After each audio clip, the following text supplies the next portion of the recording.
Alright, what we're doing is we turn the controller on, and she's registering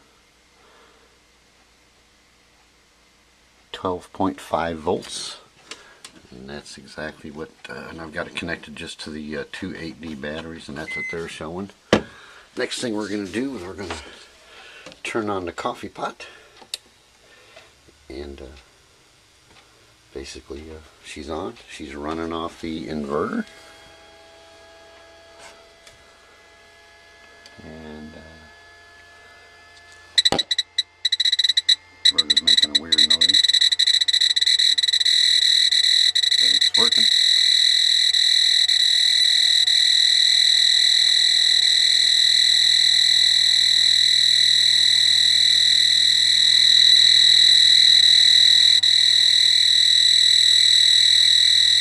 Registering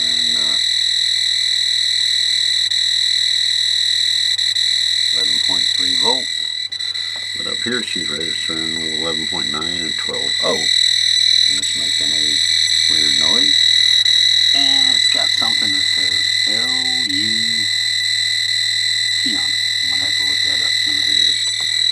I mean, the coffee pot's working, it's perking.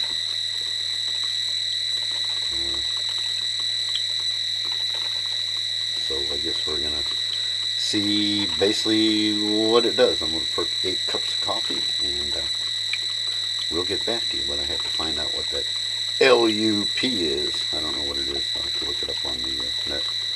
So that's it for this video. But the coffee pot is working, and she's drawn the batteries down to 12.0 and 11.9, and that's just on the one battery bank. Now if I flip her over to both, the little buzzer quit.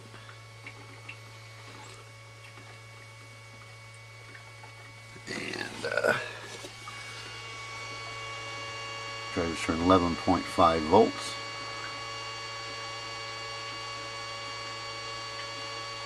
Says 990 on it. I don't know what the hell that is either.